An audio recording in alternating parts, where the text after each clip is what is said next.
Namaste, everyone. It fills my heart with mirth inexplicable to welcome this august assembly into the sanctum sanctorum of Indus University. This is the place where we explore the unexplored, tell the untold, and pave the path for future generations. This is the place where practice meets theory. And today we are being joined by 6 such dignitaries who are making that happen. I, Tirtha, your host, have the honor of welcoming Swami Paramatmanandji, an eminent spiritual scholar, Dr. Jayanti Ravi, who will soon be joining us, and author Aravindan Neelakandan, today's prime attraction, along with our very own Dr. Nagesh Bhandari and Dr. Ritu Bhandari ma'am, Presidential Secretariats of the Varsity, and Dr. Ram Sharma, Head Center for Indic Studies. As I welcome you all once again, I request the eminent dignitaries to proceed for the Dvipa Prajwalan, that is, the lighting of the lamp for the inauguration of the event on an auspicious note. Please proceed, sir. May Saraswati Vandana be played.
I request Dr. Nagesh Bhandari to felicitate our guest of honor, Swami Paramatmanand.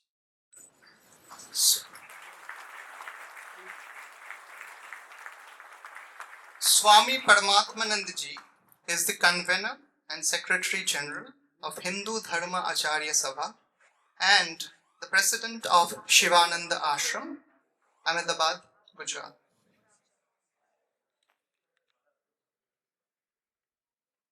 Now I request Dr. Ram Sharma to felicitate our eminent author, Aravindan Neelakandan.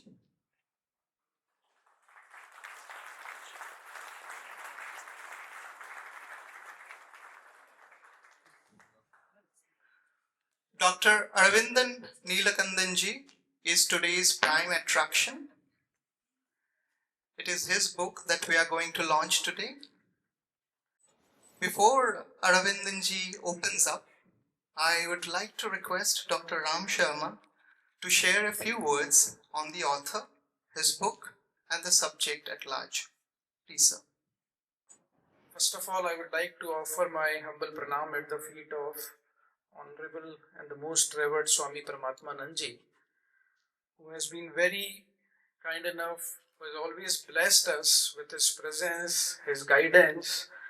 In fact, he still is having very hectic schedule, but just 7 days back, we requested him to grace this occasion and bless us with his presence here. Yesterday night he was in Prayagraj, reached here. Today he is leaving for Puri, but still he could be here with us today to bless us. For this I would like to thank him again and again to giving us this opportunity. And as you know that we are soon going to be joined by one of the dynamic and erudite scholar, an IS officer, Dr. Jayanti S. Ravi ma'am. She'll be soon joining us. And I would like to offer humble pranam to our Presidential Secretariat, Dr. Nagesh Bhandari sir, Dr. Ritu ma'am, and all our Dean, Directors, my team members, colleagues, and the most respected Sandeep sir and Vedvya Sarji for honoring us on this occasion. And as you can see that this is book launch event, and we are gathered here to launch the book today. And this book is an outcome of many decades of research. I can say that, though he has written that in 1 year, but he has been working for the issue related to social dynamics of India for the last 40 years or so, or more than that. And the outcome of this book is captured in all those rigorous studies that our man of the movement today, Shri Aravindan ji, has done. And Aravindan Neelakandan is one of the person in Indic ecosystem who is known for his very erudite scholarship, who is known for his wide range of command on subjects from evolutionary science to social studies to history to political issues, you name anything. And if you would like to see, he is, because he is prolific writer. He writes on subjects that I mentioned, and you can read many of his articles on online magazine Swaraj. And of course, this is his third book in English. The first one was Breaking India in 2014, 2011. And that became that broad paradigm shift in our thinking that we are very complacent enough when Breaking India forces all around working us in various forms and avatars through various deep networks. The second book was Hindutva that came out 3 years back, and we did book launch here in this auditorium only. And this one is again very important book, bringing out the most important issue of our time. And that issue is social harmony, social order, social structure of our country, and how it has been leveraged by Breaking India forces to create fault lines in India. But even more than that, do we understand our social harmony, social order, or let's say social disorder also?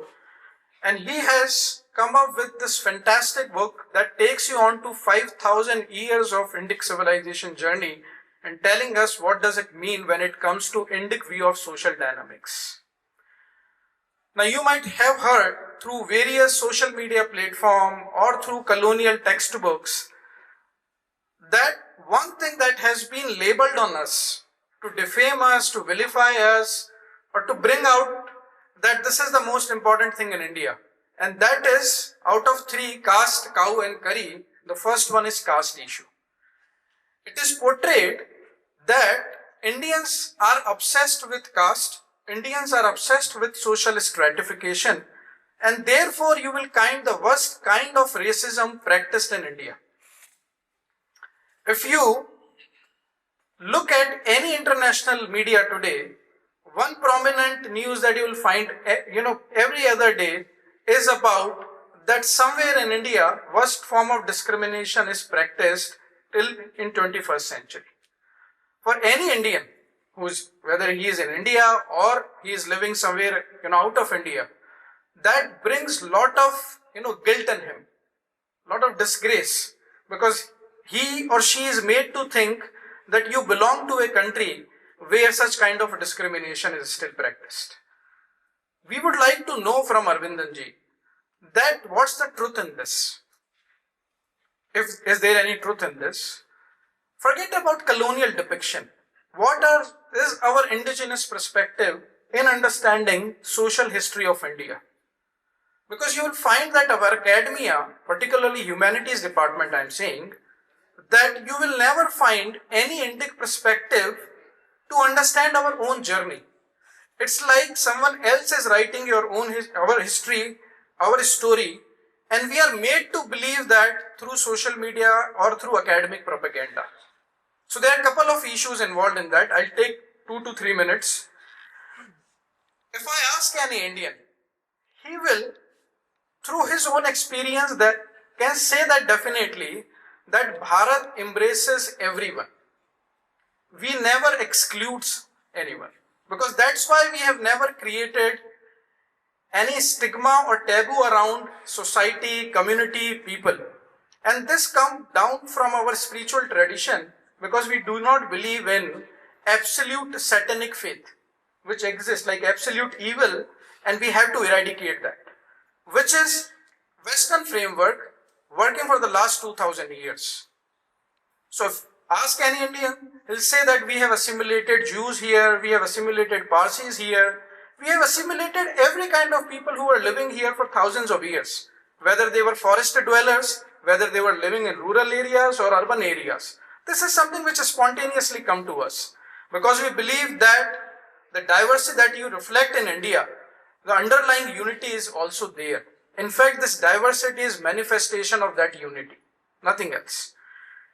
And because of this assimilation, you will find even in our text, on one hand you have Vedic literature, which requires years of training, and then from there to Upanishad, Itihas, Ramayana, and Puranic study, Dharam Shastra, Smriti, to the Tantra. And Tantra, when you go, and of course Tantras are rooted in Vedic literature, they also excludes none. They allow practices through which you can again connect to the spiritual path, though it might look materialistic in nature. But what I mean to say is that one thing that we have worshipped, that we have brought out through our own journey, is that India believes in assimilation, India believes in harmony, India believes in peaceful coexistence, because we believe in divinity in all. If that is the case, then why our academic textbook never discuss about this, and always busy in portraying that we have practiced worst form of discrimination? And that reflects, remember, this is not only academic thing, this reflects in the practices. In fact, recently, last couple of years, in USA, they are trying to equate casteism with worst form of racism, and they are trying to bring a bill which would like to punish people who are practicing caste system there. And they'll not ask you whether they are practicing caste system.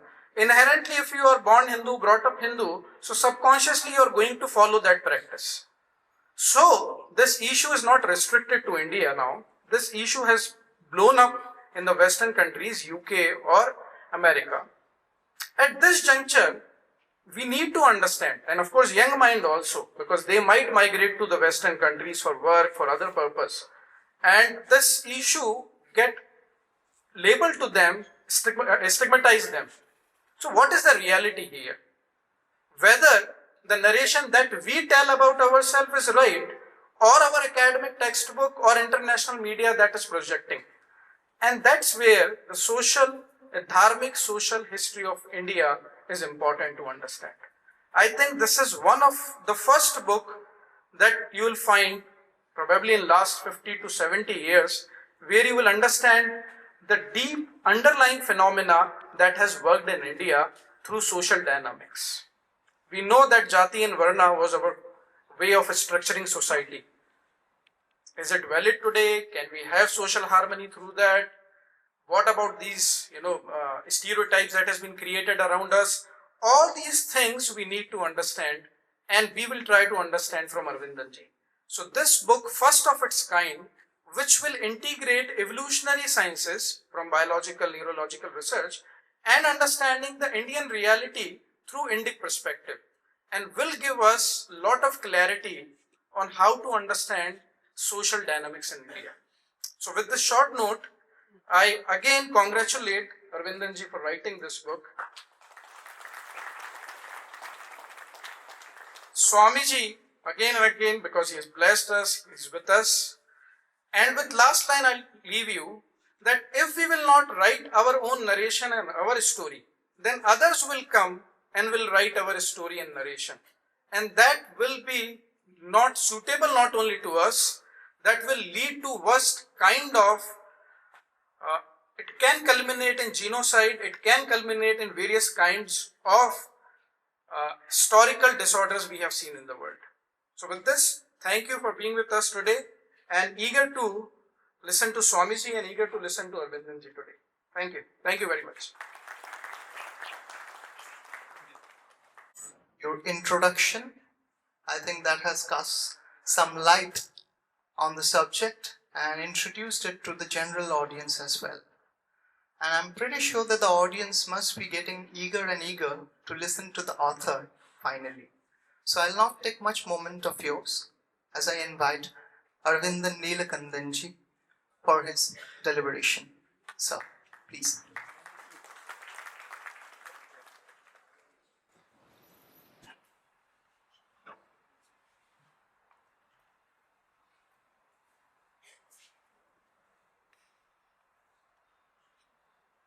My humble pranams to all dignitaries in the dais and to all the students who have come here and all the academicians who are here.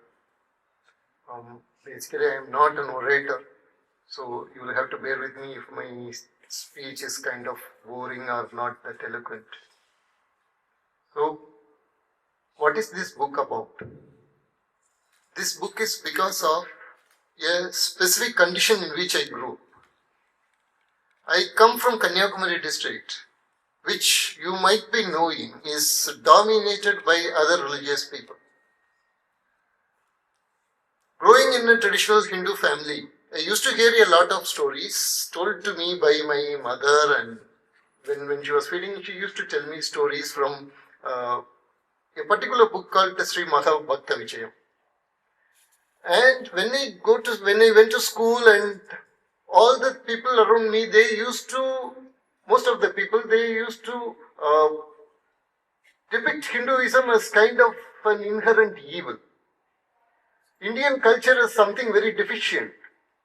Particularly, they used to say that it was very deficient in its human values, how they treat the other humans. That is what I also learned from the textbooks. So one of the first lessons you learn in history textbook is that Ashoka got converted to Buddhism. So there was something deficient in Hinduism, particularly somehow you become insensitive to human suffering, and because of that you always have to get converted to another religion, something better than this particular way of life. So that was something that was told again and again around me at that time. But that created a conflict because the stories I heard from my parents they were not telling that to me. They were not telling me that you should treat humans in a different way. Instead, they told me that you should see divine in all the humans. Particularly the most marginalized, the depressed, disadvantaged sections of the society, you have to see them as divine and you have to serve them. That is what those stories told me. And this is what the academia told me, this is what the environment around me told me, and exactly opposite thing, that is what a section of the polity also started telling. So I wanted to know what is the truth. I started actually going into history and I started studying it. And when you start studying history, you are getting all kind of perspectives. So I think I will start by telling you a story that I have heard when I was a child, and later I studied also that particular story from the Purana in which it was written. It is called Kaisika Mahatmya. So there was a untouchable. At that time he was considered as an untouchable. The particular Purana tells that he used to eat the flesh of the dog. But he always in the morning, he used to go and he used to play Kaisika Raga in front of Vishnu. He lived in a South Indian village called Tirukurungudi. In Sanskrit, that place was called Siddhasrama. So every morning at Brahma Muhurta, his Tamil name was Nampadwan. This Nampadwan used to go to the Vishnu temple, and in front of the Vishnu temple, in front of Vishnu himself, And each of these words are very significant. Later I understood that. He used to go and stand in front of Vishnu and he used to sing the morning prayer song for Vishnu. And he used to come back. That is what he used to do every morning. So one day when he was going like that, a Brahma Rakshas caught hold of him. And the Brahma Rakshas told him that for a long time people never used to use this path, and today you have used that path, because he had used that path on that particular day. He had to go, somehow he got delayed, he had to go early in the Brahma Muhurta and he had to sing. So he has used the short path. That time the Brahma Rakshas caught him. And the Brahma Rakshas told him that I am going to eat you, and even though you look very weak, because of the music in you, your flesh is going to taste very nice for me, and I am not going to leave you. So this Nampadwan told the Brahma Rakshas, okay, you can eat me, but allow me to go to the temple and sing this morning prayer song for Vishnu, the Brahma Muhurta. The Brahma Rakshas said, suppose I am leaving you. Which rational, sane person would come back to a Brahma Rakshas to get eaten by it? So now, according to the Purana, Nampadwan tells the Brahma Rakshas that Satya Moolam Jagat Sarvam. So, I am a person who walks the path of truth. I shall never deviate from truth. And if I deviate from truth, he lists a long list of sins. And he says, let all those sins come to me if I don't come back to you. At last, the Brahma Rakshas relents and allows him to go. So he goes as usual, he goes to the temple, he goes in front of Vishnu, he sings in Kaisika Raga, he comes back. As he was coming back, an old man appears before him. And he is asking him, I used to watch you every day. And always you used to walk very slowly, calmly, peacefully. But today you are walking very fast. Why? And then he says that, see, this Brahma Rakshas is waiting for me. If I am walking slow, then his meal would be delayed. So I am walking fast. So the old man says, are you a fool? It is time for you to go away. This Brahma Rakshas is not an ethical Rakshasa like Vibhishana or anybody. He is going to kill you. He is going to eat you. You have duty for your family. Without leaving all that, how can you go like this? Then he says, I am not going to deviate from the Satyam that I have given to the Brahma Rakshas. And then he tells, even if my self-preserving instincts are making me to go away from the truth, my inherent conduct, the seelam, that would make me get established in truth. So I cannot deviate from the truth. I am going to go to the Brahma Rakshas. Actually, the old man was Vishnu himself, and he came to test the resolve of this Nampadwan. So Nampadwan goes to the Brahma Rakshas. Now the Brahma Rakshas is amazed. That particular moment, the Brahma Rakshas has a change of his heart. Instead of eating this man, let us get punya from this man and let us liberate ourselves from being a Brahma Rakshas. So it is asking him, I don't want to eat you, I will leave you. Just give me your punya. And now Nampadwan says, see, that was not the deal that we made. You told me that you are going to eat me, and I have come here to offer myself to you. You have to eat me. That is the deal. I am not going to give you punya or anything. You can eat me. So this conversation goes on for a long time. At last he says, the Brahma Rakshas says, just give me the punya of one song that you sang in Kaisika Raga to the deity. That one punya, that strand of a punya you give me. Now, Nampadwan asks the Brahma Rakshas, how is it that you have become a Brahma Rakshas? What is the wrong thing that you did that you have been born as a Brahma Rakshas? Then the Brahma Rakshas says, I was a Brahmin called Soma Sharma, and I was doing yajna for the sake of Lobha and Moga, and because of that, because I wanted material things and I did yajna, because of that sin, now I have been born as a Brahma Rakshas. So he gives that that small bit of punya to Brahma Rakshas, and the Brahma Rakshas gets liberated from its horrible form. Now, the whole story is embedded in Varaha Purana, and the Varaha Murti or Vishnu himself is telling this story to Lakshmi Devi, and then he makes this statement. This statement is the most important statement. He says that the same way Nampaduvan liberated the Brahma Rakshas, I shall liberate my bhaktas. Now, you should understand here one important thing. Suppose Sri Krishna says, I will protect you the same way Arjuna protected Uttarakumara. Suppose he is saying like that. It doesn't make sense because Krishna is this great person. He cannot compare in any way himself with Arjuna. But think about this particular narrative in this Purana where the Lord of the universe is saying that I am ready to liberate my devotees the same way Nampaduvan, a so-called untouchable, liberated a Brahmin who had become a Brahma Rakshas.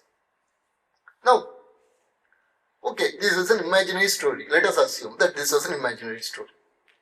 Why should a culture create this story? That is the question that we have to ask. Why should a culture create such a story that says that an untouchable would liberate a Brahma Rakshas and the God himself would equate himself with the untouchable? Okay, I will just leave it at that. So what kind of the dynamics, what kind of the cultural dynamics should have been present there to effect this particular, to create this particular kind of a story? If at all it was a story. Because Puranas, we have to understand that they are a different way of expressing the reality. The historical reality is expressed in a very different way. Historical and the psychological realities are expressed in a very different way in Puranas. That is the language of the Puranas. Now, this particular book deals with the various phases of Indian history, right? As Dr. Ram Sharma pointed out, 5,000 years of Indian history. Okay. And what I discovered was that in any society, there are always forces of social stagnation and also there are forces of social emancipation. In all the societies, in all the pre-modern societies, the social stratification has always been based on birth. The social stratification had always been based on birth in all pre-modern societies. If you take, for example, a country like Germany or even Britain, if you look at the pre-modern society, you would find that all the occupations were according to birth. There were hereditary guilds. Then there were something called defiled trades. So these defiled trades were practiced by a certain group of people and those people were treated as untouchables. So this was present in England. And this has a religious justification also. There was a religious justification also for that. However, these societies, there were social forces of social emancipation. Those forces of social emancipation were catalyzed by pure socio-economic factors. Pure socio-economic factors. And the most important factor was colonialism. So what they did actually was that they outsourced their human misery. You have to think of Europe. You shrink all the population of Europe from Canada, from America, from Australia, from New Zealand back into Europe. Then you will understand that Europe is worse than the worst slum that you can see in India. It is because they spread wide. And it is because they almost cleansed a lot of tribes and populations everywhere else. And they created slave labor. They created indentured labor. And it was indentured laborers from India who actually created each and every institution of the West. They went, they toiled, they died, they were abused, they were tortured, they were chained, they were whipped. Those people created all the infrastructure. Today, if you go out and if you see those beautiful railway lines and everything, and we admire in the West, you have to remember that they have been built on these indentured laborers' misery. So they outsourced the human misery and they became egalitarian. India took the tough path. India, the social emancipatory forces in India were based on Dharma. So because they were based on Dharma, they also fought against social stratification. But that fight was through spirituality. That particular fight was done by people who were inherently spiritual. It was their spiritual sadhana, and because of their spiritual sadhana, naturally the social emancipation happened. Nowhere else you can see this. Nowhere else you can see people from the so-called priestly class. They would do self-criticism like anything. Again, I will tell you 3 stories in different parts of Indian history. There was a seer, a great Vedic seer. His name was Kavashaka. And once there was a big drought. This is during the Vedic times. And so they wanted to do a particular yajna. All the saints, all the important Purohits and the rishis, they have come there, they have assembled around the yajna pit. Then comes Kavashaka, he also comes and sits there. Now, others say, we know this person. His mother had been working in the places of gamblers. So he cannot be considered as a Brahmana, he is a Brahmana, let us throw him out. So he is thrown out of that particular assembly hall of yajna. When he is thrown out, in that desperation, he becomes a mantradishta. And as he becomes mantradishta, the Saraswati river suddenly starts flowing around him. And to this day, when you are doing the Vedic yajna, the mantras that are uttered, when you touch the water, when you bring the ritual water, those mantras are the mantras that were revealed to Kavashaka during this particular event. So this is one event. This happened during Vedic times. Being in North India, you all should be aware of the story related to Saint Ravidas. So when Sadguru Ravidas was asked to produce a bangle that the Ganga has given to him earlier, the pair of that bangle, then we are told that the bangle came in the pot that he would be keeping. The pot that he would be keeping for his leather work. So, in that pot the Ganga came and showed the greatness of Sadguru Ravidas. So this is in the medieval period. Now we come to the early modern period. In the early modern period, the colonialism had started. Famines, repeated famines have become a kind of a repeated occurrence in India, particularly in South India. That is where the East India Company had actually come. In that place, in a village, there was a person called Sridhar Ayyawal. So this Sridhar Ayyawal had to give Tithi to his Pitrus, and so he had prepared all the ceremonial food. At that time, there was a famine. And he was going to take the ritual bath, he had gone, and when he was coming back, he saw a person belonging to scheduled community who was nearing his death because he was not having food. So he took that person to his house and he offered the food that had been prepared for the Pitrus to this person.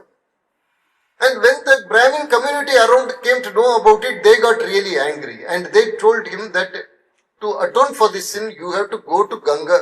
You have to go and you have to take bath in Ganga and you have to come back. Now in those particular days, going to Ganga and coming back and then doing the Tithi for the Pitrus is absolutely impossible. Even today it is impossible. In one day, how he could do that? So what he did was, he just sang some hymns to Ganga Mata, and in the well of his house, the Ganga started flowing out into the streets itself, the Ganga started flowing. To this day, that particular day is celebrated in South India, in Tamil Nadu, in that particular village. Now you are having 3 different phases. In all these, you will find that the river becomes, which is always the symbol of India's national life. That river also becomes the symbol of social emancipation. it tells you what kind of social values you should actually do. And it is not making this some kind of a revolutionary radical woke thing. No, naturally, it is making it part of your life. And this is the greatness of Indian culture. We have to understand this very clearly. And we have to create a sociology based on this. We have to create our own sociological framework based on this. So what could be that sociological framework based on this? For this again, I will give you an example of a very interesting personality. His name is J.B.S. Haldane. Haldane was a polymath. He was a writer, he was a biologist, he was a biochemist, he was a physiologist, he was an evolutionary biologist, he was a mathematician, statistician, and he had also contributed to algebra. He is kind of an all-rounder, polymath. So initially he was working in the army, the colonial army, and at that time he visited India. And when he saw India, he told that these are the people who are the most snobbish people in the world. Indian casteism is the most snobbish thing that had been created by any civilization. This is the most snobbish thing that I could see. So he made very negative remarks on India. In 1940s around, he joined Communist Party of Great Britain. He became a Marxist. Of course, if you are a very thinking person, initially, naturally, you will gravitate towards Marxism. So he became a Marxist. Later, he got disillusioned with Marxism because the Marxists in Soviet Union were running a campaign against genetics. They were killing genetics in large numbers. So you would always hear that Marxism is a very scientific thing, but in reality, Marxism killed more number of scientists for ideological reasons than any other religion. Not even Catholic Church could kill that number of people in such a short time. Marxists killed that number of people within a short time. So he got disillusioned at that particular point of time. He also again started reading Hindu literature, the philosophical literature. Still he was attracted to Marxism. He told that, okay, this is a flaw in the Marxist state, but Marxism could be good. But slowly he was moving towards Hindu view of world. And then he gave a lecture at Royal Anthropological Society. In that he said, I need to create a new format, a new framework, and that new framework cannot be the anthropology that we are practicing today, because this anthropology, these are his words, that this particular anthropology is colonial anthropology. And colonial anthropology has its own prejudices and its own biases. Then there is another anthropology called Marxist anthropology. Marxist anthropology is also having deep colonial elements in it. And it is, at that time he was writing in around 1952-53, he was telling that it is just 40 years old. And we do not know how long it would be there. And his words proved to be prophetic. By 1991, Soviet Union had collapsed. Then he said there is this Hindu anthropology. And Hindu anthropology has a sustained history of, according to him, 2000 years. That is very longer than the colonial anthropology and the Marxist anthropology. So he said that let us practice Hindu anthropology and let us view the cultures around us through Hindu anthropology. Because he considered that as having lesser biases and as having proved itself in the human civilization for 2000 years. Other anthropologies have collapsed or they are deeply flawed. So he said, and what is the framework of this anthropology? He used the works of a very important Indian sociologist, Nirmal Kumar Bose. And he said that the Purusharthas would form the basis of this anthropology. Think about it. This is something that Haldane told long back, and later he came to India, and then he was working in the Indian Statistical Institute. He was one of the institution builders. He trained a lot of Indian geneticists, and despite all that, he saw a flaw in India. And so remember, this was the person who said when he first came to India, he said the Indian caste system is the most snobbish caste system in the world. Okay, and he considered it as inhuman and as based on injustice and all that. Now in a lecture he said, the ancient Indian Varna system, despite all the demerits that one may say on that, as a merit.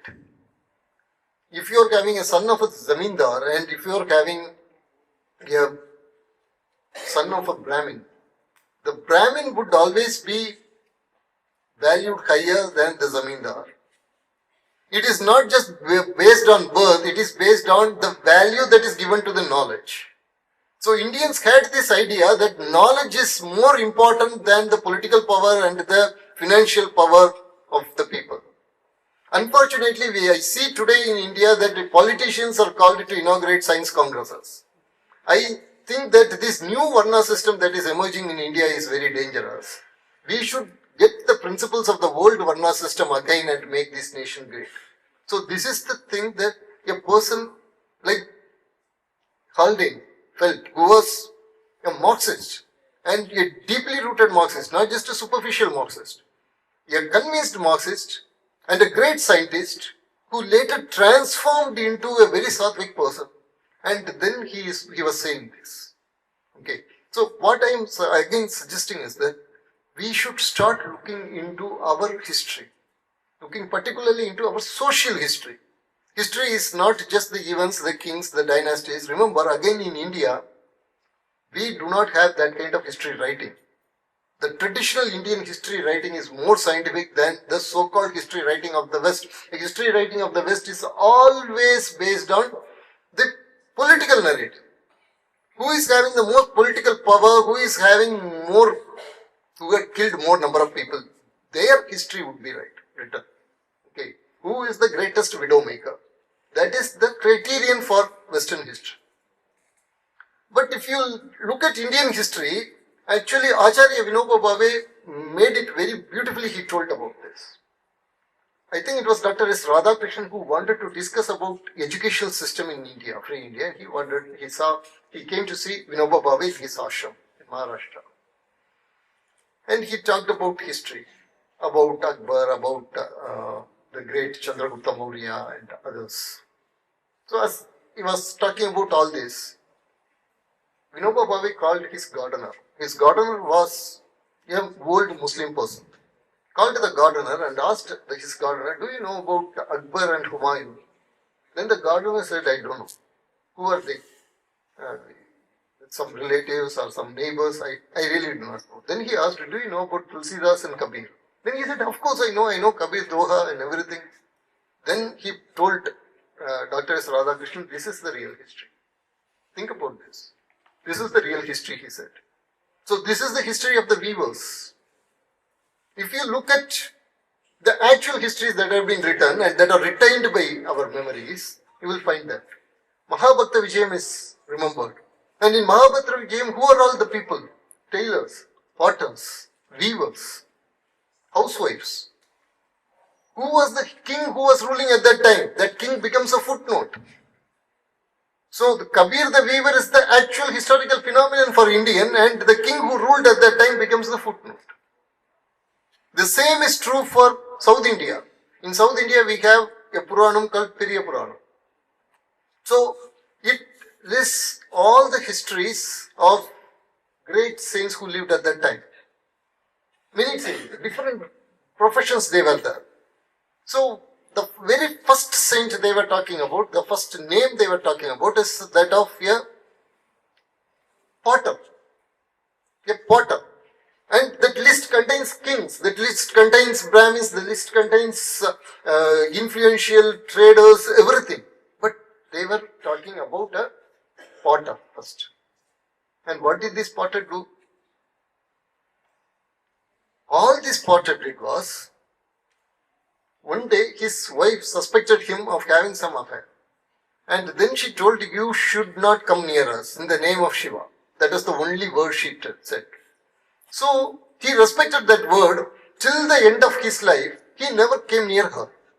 He respected her words. Then at a particular point of time, Shiva comes and through a particular miraculous event, he makes the people realize that these two, and nobody knows about it. That is the beauty of it. Nobody knows about it. In all other ways, they were very real, ideal husband and wife, but he was respecting her words. And then Shiva reveals this, and that is what this man did. Okay, he respected the words of his wife. And he was the person, he was a potter, and he was the person who is told first in the entire list. So, this is the narrative. And who was the king who ruled at that time? Really, we do not know. But everybody knows about this Neelakanta Kuyavana who was a potter. Nobody knows who ruled at that time. Okay. So, just think about it. This is the kind of history that we have created. Today, or after some 5 years, suddenly a Western historian might say that we also need decentralized history. So, we have to look into this non-royal, non-political accounts of people, and then that becomes a craze. Actually, we already have that. So, we have to look into our systems. We have to look into our Bhakti literature. We have to look into our Dharmic literature. And we have to create a social history, not a chronological history, a social history out of this. And that is what I have actually attempted in this book. And thank you very much for giving this opportunity to share it.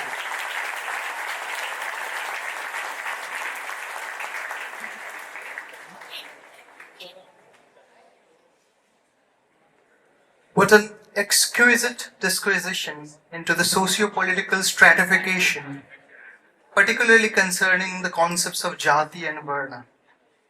It is said that the hallmark of a true scholar is that when a scholar writes, he writes very rigorously, with very rigorous academic research. But when he speaks, he only narrates the stories. And I believe we all are enlightened by his stories. Thank you, sir. Thank you for enlightening us. Now, before we move to our next speaker, we are being joined by Dr. Jayanti Raviji, and I request Dr. Ritu Bhandari ma'am to felicitate her.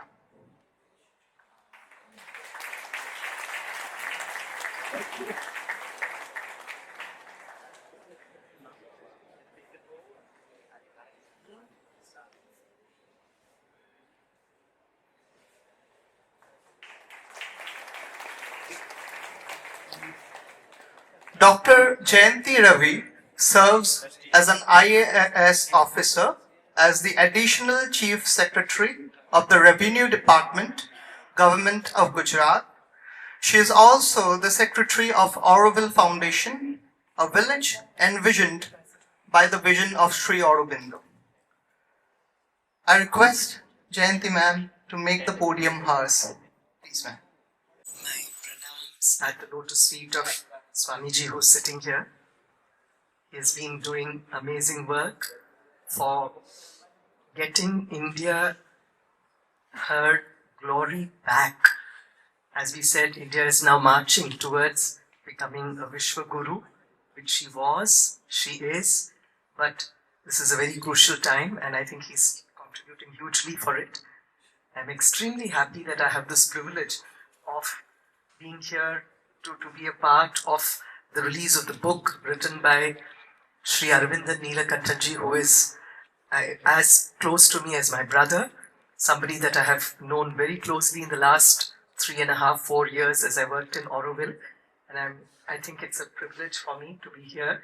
And I look forward to reading this book, and every time I have met him, I've been educated by him. Of course, my special greetings to Professor Nagesh Bhandari ji and Ritu ji, who have founded this beautiful university. I played a tiny role, perhaps like a squirrel at that time, when this university was getting formed. And today when I see so many students sitting here with light in their eyes, and that too listening to something which is so important for Bharat, so important for world history, I feel very, very happy, blessed that we did this. And of course, Dr. Ram Sharma ji, who is championing the cause of Indic knowledge system in this university as well. I start with my pranams to all of you. I think I really want to endorse what we heard. We've all been students of the education system in India. I also had the privilege of studying, being homeschooled for my 11th and 12th. I didn't go to school. I was in a city in Africa, in Nigeria called Kaduna. So I was homeschooled. I did my maths, physics, chemistry and biology based on the GCE A levels of the University of London, and I studied at home. When I look back, I think some of these experiences were perhaps the best, because it also gave you an opportunity to do self-inquiry, learn, and it also gave you the freedom to dabble in areas other than the pure field of studies, which often the school system tends to clutter. It suffocates us, doesn't give us room to explore and know many more things.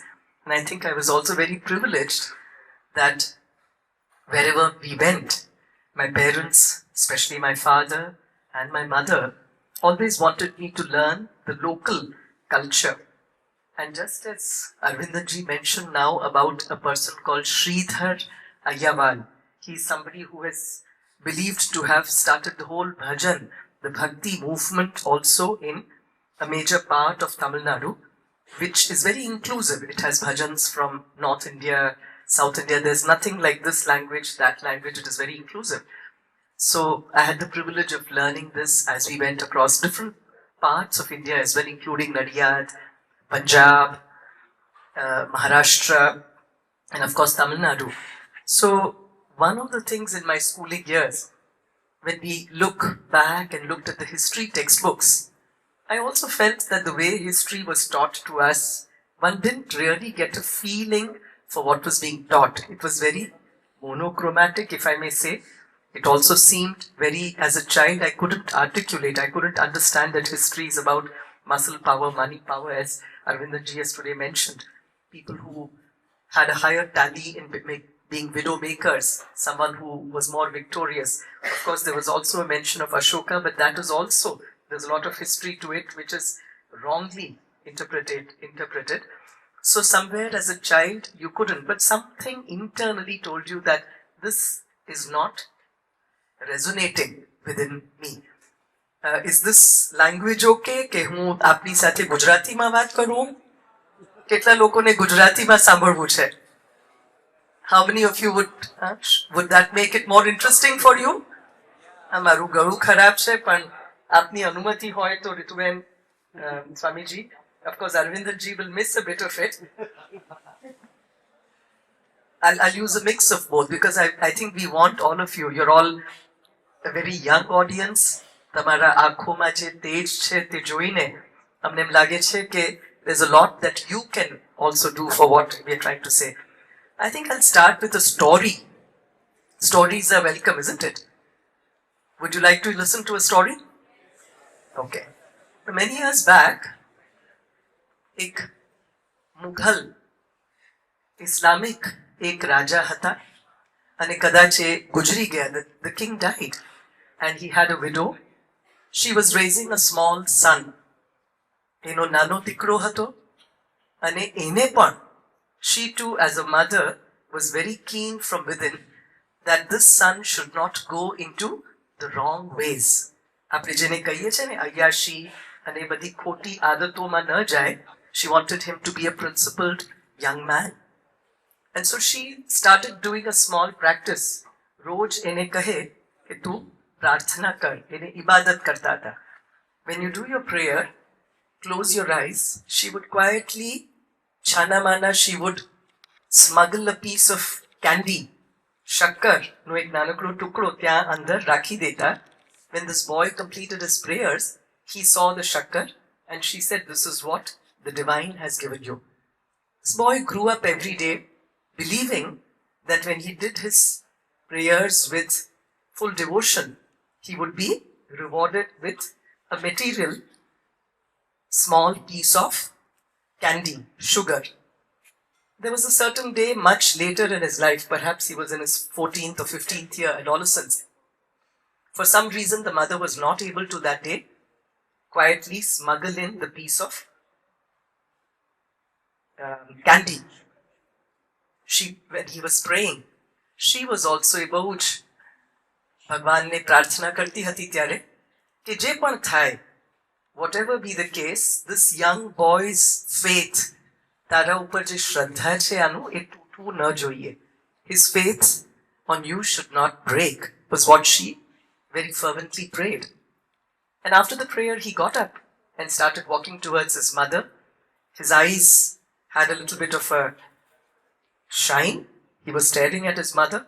She thought, Aaj meri pole khul gayi hai. She was feeling guilty that today he will say that you've been a liar, you've told lies all these days. And she was feeling a little embarrassed. What do I tell? And the boy comes close to her and says, Shakkar khand nibat gud makhyo maza dud sabe vastu mithiya rabne bhojan tud. What does that mean? He says, Shakkar. Shakkar etle? Khand etle shu? Sugar. Shakkar khand nivat gud. Gud is also jaggery. Makhyo is honey. Makhi je madmakhi je ape છે. Makhyo mazha dud. Sabe vastu mithiya. Par anathi par. What is it that is even more sweeter than this? The light that I experienced today when I was praying, the divine showed me something which was far more sweet. Who was this young boy when he grew up? Today in India, in Punjab, there is a city named after him, which is, anybody knows? Faridkot. He was also known as Baba Farid. Interestingly, the gentleman in the first row, because I grew up in Punjab and learnt many of these shabads. So the Guru Granth Sahib, this is the social history of India. It was very inclusive, all right. And the primary thing was not of money.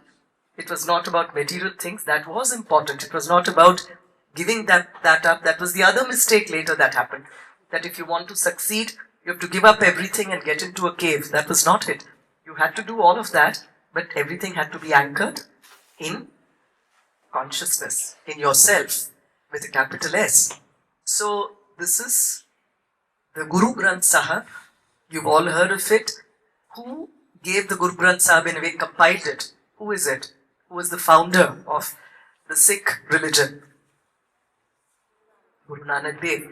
So in his Guru Granth Sahib, you have compositions not only of Namdev. Namdev ji was from the Chipa community from Maharashtra. He also had compositions of Trilochan Shastri from Uttar Pradesh. He belonged to the Brahmin community. He also had compositions of Ravidas.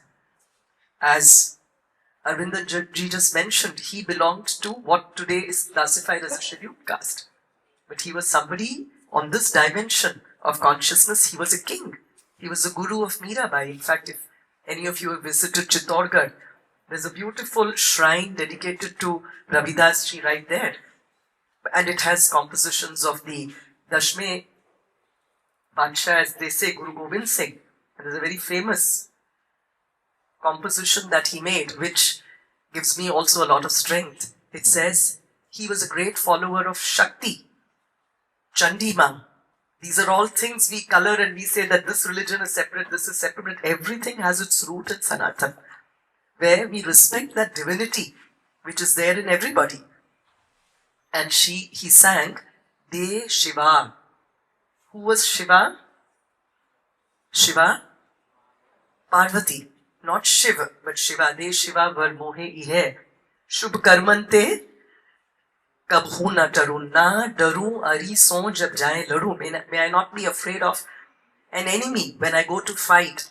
Nishchay kar apni jeet karo. So it's a metaphorical fight. It's not that you have to use muscle power, but any good deed. As Aravindan ji mentioned, when there is status quo and there's ossification, when people want things to be in a certain way, and when you question it, when you want to fight, there will be opposition from different corners, different quarters of all kinds. But to have that strength to be able to succeed in it. Similarly, if we look at somebody else, so this Dharmic social history of India, I think, would be perhaps the most appropriate lens by which history can be understood. And I also want to talk about another huge shall I say, influencer, one of the great Vibhutis, who was born in Gujarat, in Tankara. Have I given away the word? Clue? But he became a great founder of something which has a pan-India. Even in Tamil Nadu, you have many educational institutions based on what he gave. Who is this? Swami Dayananda Saraswati. Of course, we also have Puja Swami Dayananda, who's the guru of Swamiji. I've had the privilege of learning Gita from him, and from the time I was little, and having that privilege. So, similarly, if we look at another great, these were all social reformers. Arya Samaj gave back the secret of the Vedas just as Sri Aurobindo did. They did not say that the Vedic literature is some barbaric, it's the creation of a civilization which is barbaric. They talk of cows, they talk of rains. Those were symbols. They were almost algebraic symbols of something which was far more precious. It was talking in algebraic language about what is it, how do you go to different planes of consciousness as you meditate to be able to see that noor, that light. You may call it supramental, whatever it is. How is it that you actually are anchored in it and perform everything that you have to do with that state of consciousness? Similarly, how many of you have visited Akshardham? Ketla lokoe Akshardham joyu છે? I'm going to ask the reverse question, then you have to raise your hand. Ketla lokoe Akshardham nathi joyu? So then you can't have your hands not up in either of them. How many of you have watched or gone to Akshardham? Please raise your hands nicely. Who was the founder? Thank you. Who was the founder in a way of the Swaminarayan Sampradaya?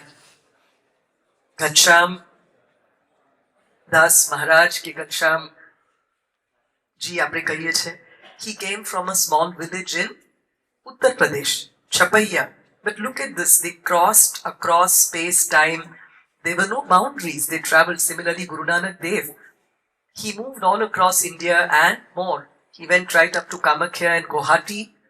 He traveled in those days, so language was not a barrier. Distance, language, culture, food, all of these were not barriers. People who really had the aspiration could go in search of the most precious thing that this life was meant to search. He went all the way till Mecca. In fact, there is a little Gurdwara in Kutch, in a place called Lakhpat, right? I don't know if any of us have visited. I've been there. And from there it is believed he went there. Similarly, he travelled down south all the way to Sri Lanka. Not just Tamil Nadu, he went beyond that to Sri Lanka. So this is the kind of movement. And which year are we talking of? Almost 1469 to 1539. So we're not talking of 5 years ago, 10 years ago. This is the kind of giant strides that India, Bharat and Dharma, the Dharmic social history, had all of this. As they went, they influenced minds, they influenced people. Similarly, somebody else that's very close to my heart. If we see, today is a very special day. Any of you can tell me what is today? Yes, it's Moni Amavasya. And there's a very interesting incident in the life of a great saint of India. Have you all heard of Sai Baba of Shirdi?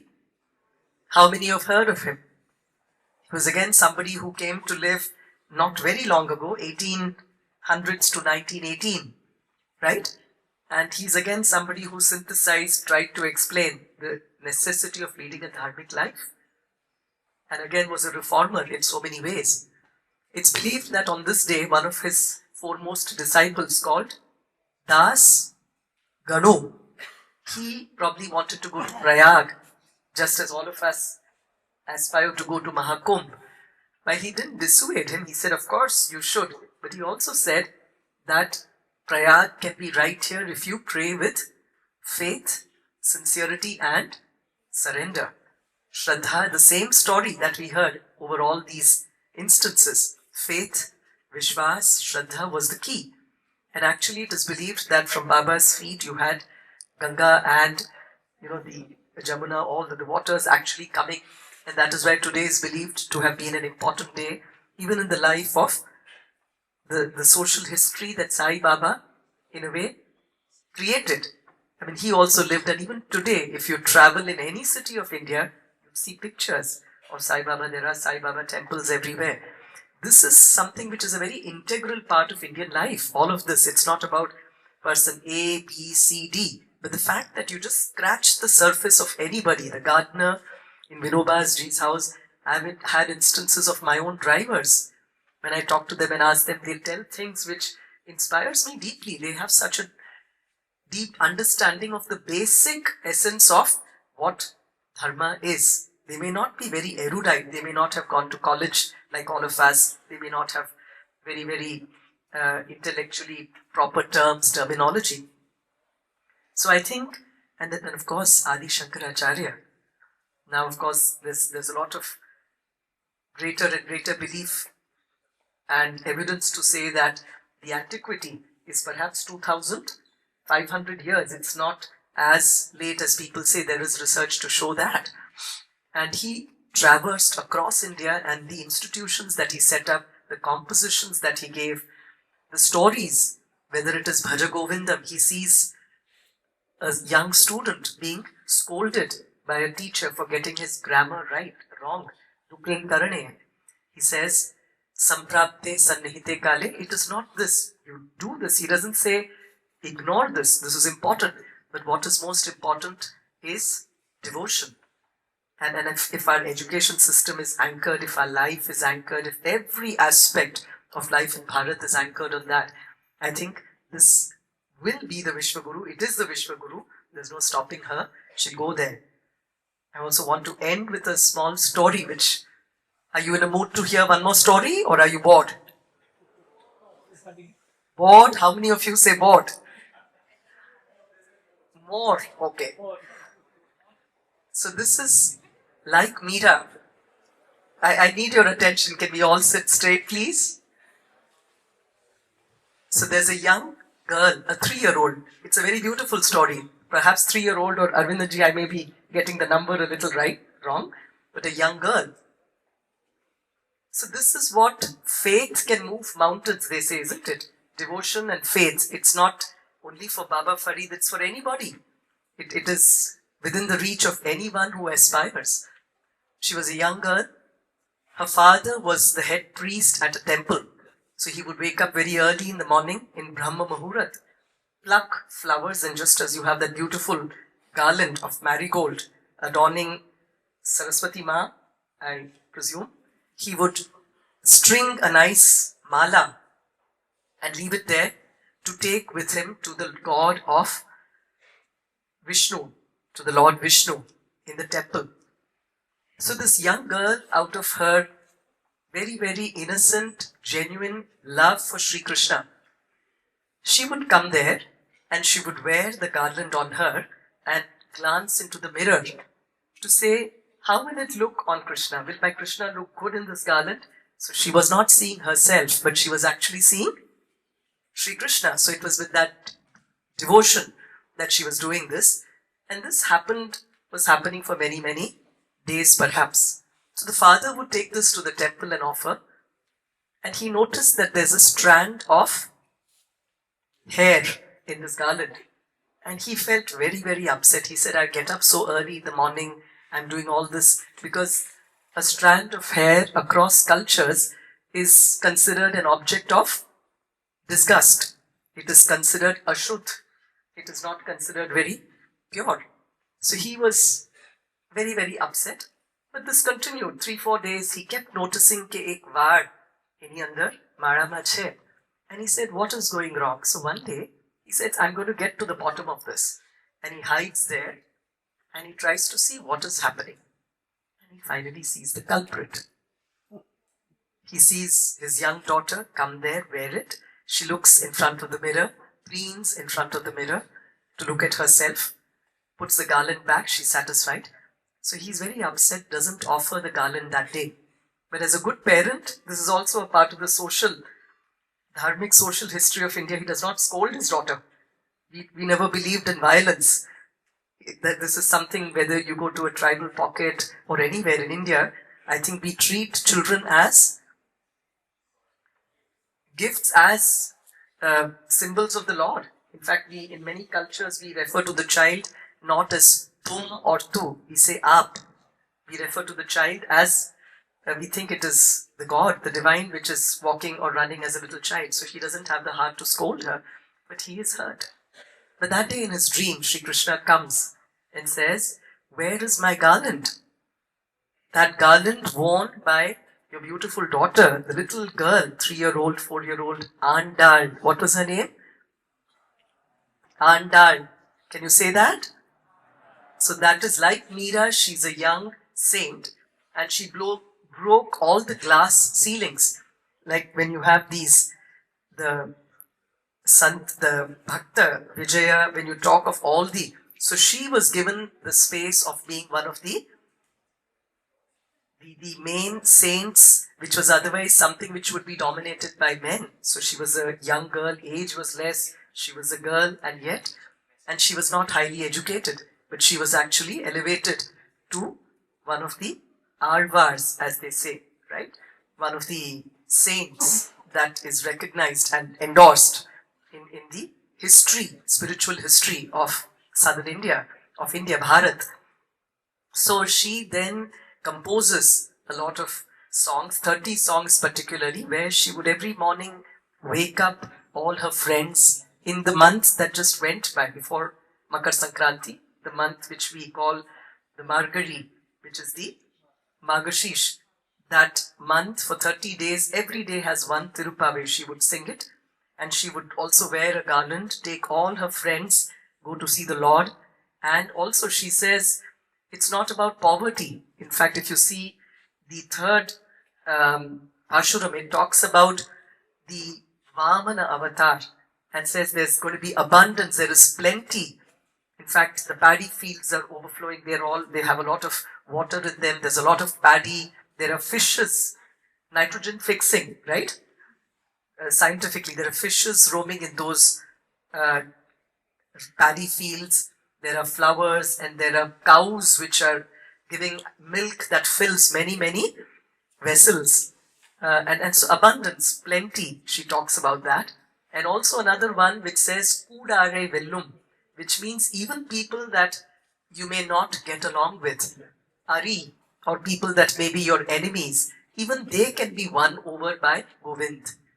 And she talks about how, as you go around singing his bhajans, with food, she says, when you have the sweet pongal, you'll have the ghee coming all the way till here. So it's not something which is very sushk, and which is, of course, doctors wanting to make sure your health is in good state may not want you to eat that much of ghee every day. I appreciate that. So, Bhandari Sahib did a little bit of, but what they meant is abundance. If you do that, you have praise, you have fame, name, recognition for what you do, but you also have the privilege of singing the names of the Lord. So once again, this beautiful book, or the Dharmic social history of India that Aravindan ji has written, and the few things that we heard him say today, the stories and the points that he made. Like we say, we have to salute excellence, right? Whether it is a Vayovrat, somebody who has lived life, the full 9 yards of life. Similarly, Gyan Vrit, and also Sheel Vrit. Sheel Vrata, Vrata, Vayovrata, somebody who has done all this, somebody who's Gunasheel. In Sheel is again a very unique Indian word for values, qualities, which is an all-encompassing. How can somebody be Susheel? Sheel. So these are points that is what our culture has given us. Also, how many of you have heard of Swami Vivekananda? This is a sleep check question. If you don't raise your hands, that means you're sleeping. How many of you have heard? I don't see all the hands going up. Then I'm going to ask the reverse. Who was his guru? Ramakrishna Paramahamsa. Now the place where Ramakrishna Paramahamsa actually worked in a temple, Bhavatarini temple. Do you know who built that temple? Rani Rashmani. It's believed she belonged also to, she was a woman, but she belonged to the so-called scheduled caste community. But look at that. That is what India was. It was not that people were not allowed. We all believed in, finally, when it was the journey within, there was no other barrier, there is no other. Then how can you say this is different, that is different? Krishna too, they say it was Chaturvyuha Chaturvarna. He had the aspects of knowledge. He gave us the Bhagavad Gita. He also has the aspects of courage, the Kshatriya qualities. Why? He fought so many wars. He also had the aspects of business, economy. Why? Because he was a negotiator par excellence. Although he failed in his negotiations with Duryodhana and couldn't even get land at measuring the tip of a needle for the 5 brothers. And he was also somebody who believed in perfection of work. Why? Because he was the Sarathi. At the end of the war, every day, evening, he would actually tend to the horses, clean the dung, get the horses bathed. So all these, we are all multi-potentialites. We're not unidimensional monsters, right? So even the education that India really imparted, Bharat really imparted, was where we respected our head, heart and hands. Head, heart and hands. All of this was an integral part.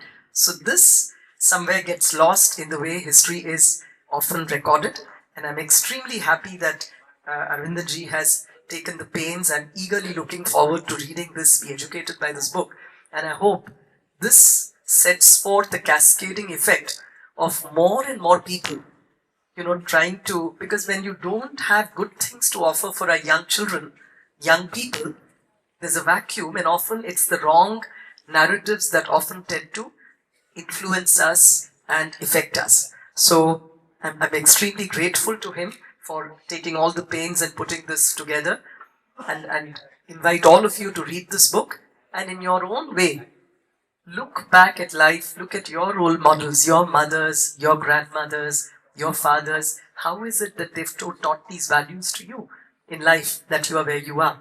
And try to assimilate all those things just as you succeed and fly on your journey of success, fame, money, all of it. We want all of it, but all of it anchored in the divine, anchored in your own self. Thank you. Namaste.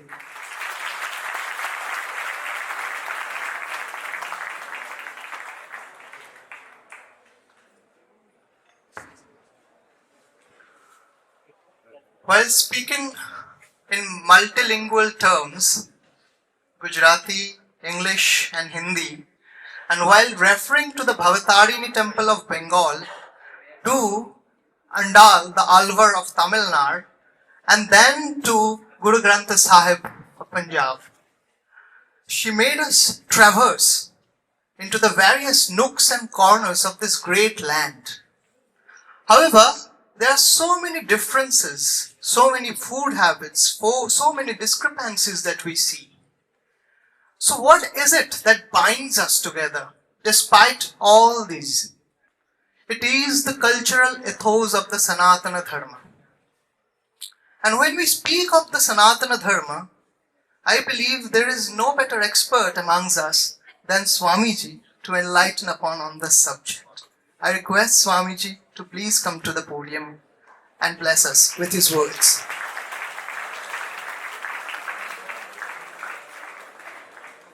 Om Namo Brahmadibhyo Brahma Vidya Sampradaya Kartrubhyo Vanshrushibhyo Mahatbhyo Namo Gurubhyah Sarvo Paplavarahitah Prajnana Ghanah Pratyagartho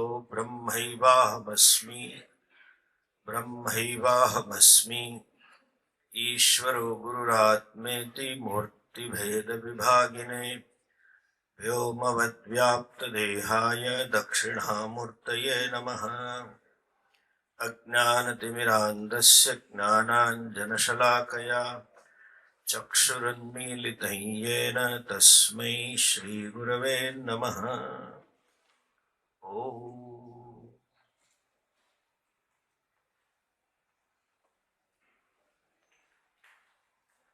True to her name, in terms of knowledge, she is like Ravi, Madam Jayanti Ravi, the head of these institutions, Dr. Nageshi and Rituji, and the person who has brought us together for this event, Aravindan ji, Sharma ji, members of the teaching faculty and students. Let me start little in Gujarati. શરીરમાં જો પ્રાણ ન હોય તો આ શરીરને આપણે મળદું કહીએ. પ્રાણ વગરનું શરીર મળદું છે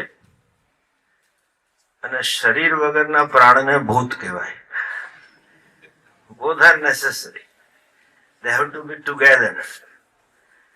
અને આપણે જેને જીવવું કહીએ છે, to be alive, the Sanskrit word is Jiva Prana Dharane.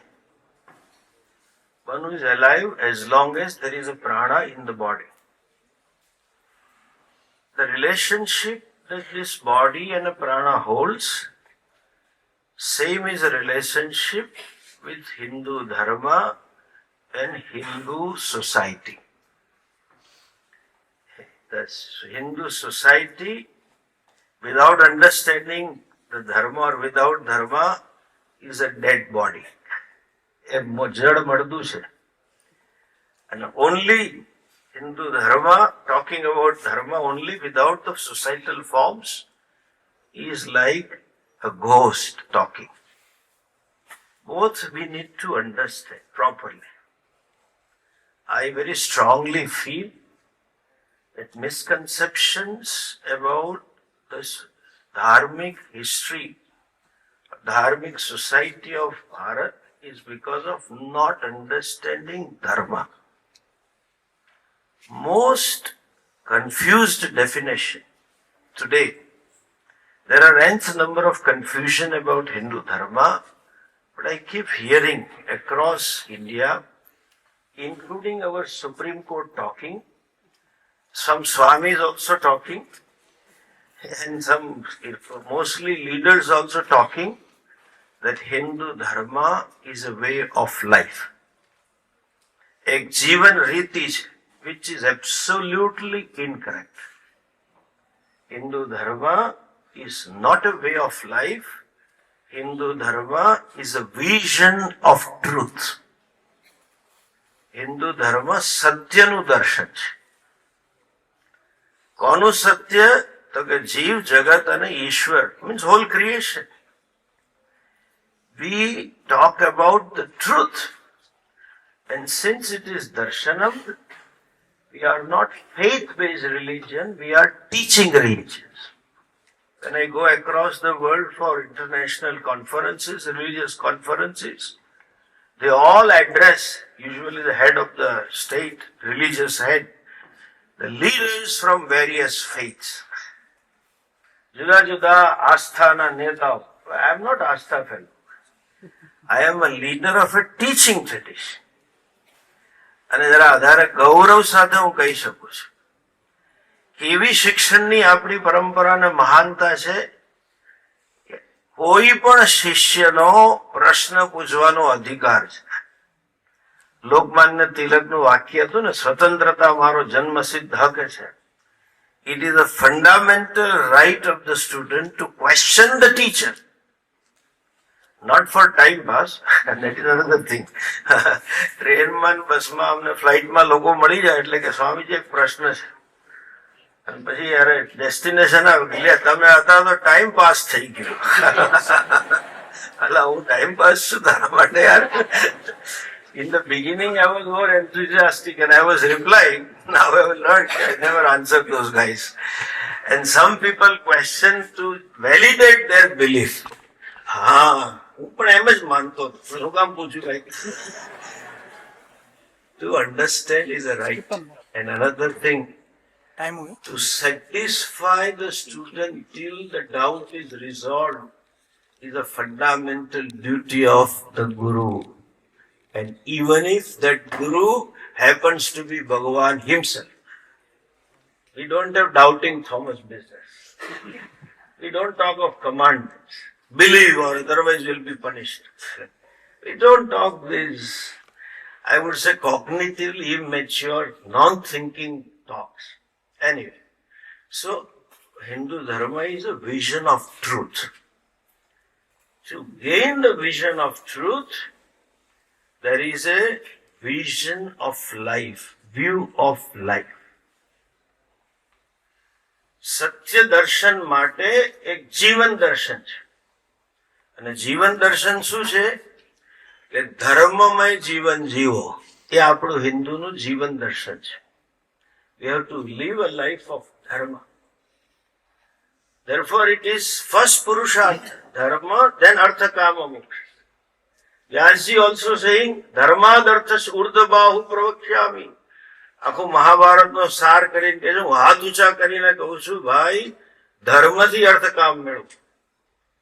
Then this word dharma also, last time I had told about dharma shabda. Britishers could not understand. They translated it as a religion. And we swallowed it also as a religion. ધર્મ શબ્દનો અર્થ આસ્થા વિશેષ નથી. ધર્મ શબ્દનો અર્થ છે કર્તવ્ય વિશેષ. Things that you ought to do. એને ગુજરાતીમાં કહે ને આપણી ફરજ, એ શબ્દમાં ધર્મ શબ્દ વપરાય છે. As a duty. This is my કર્તવ્ય. That is a primary meaning. આસ્થા વિશેષ માટે શબ્દ છે સંપ્રદાય. સો આસ્થા વિશેષ નથી, કર્તવ્ય વિશેષ ધર્મ છે.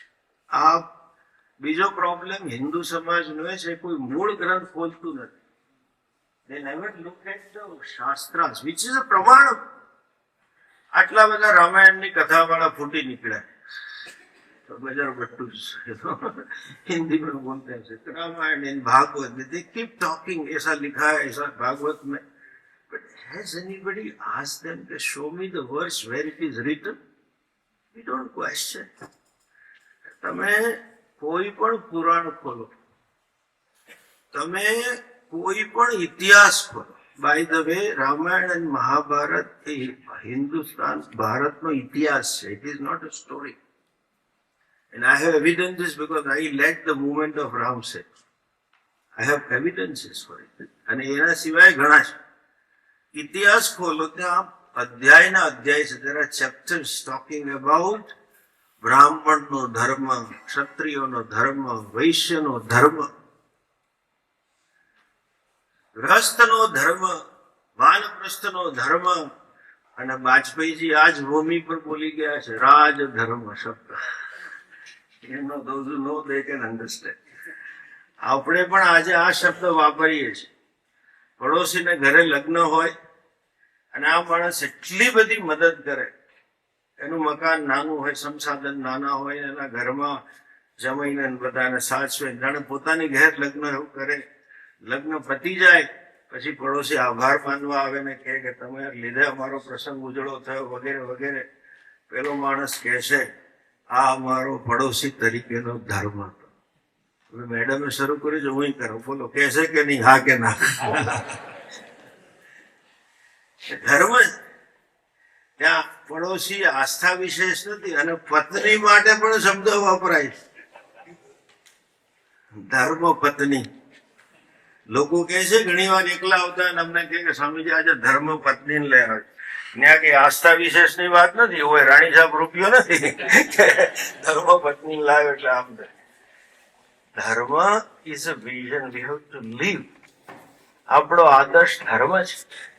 શરીર માધ્યમ ખલું ધર્મ સાથ. અને આ મૂલ્ય આપણા ડીએનએ માં છે. એટલા માટે ભારતનો આદર્શ પુરુષ રામ છે. રામનો વિગ્રહવાન. શૌર્યના તો કેટલાય પાત્રો છે. પૂર્ણ ધર્મનું મૂર્ત સ્વરૂપ છે. એટલે આદર્શ, that is our view of life. And to implement the view of life, there is a view of life.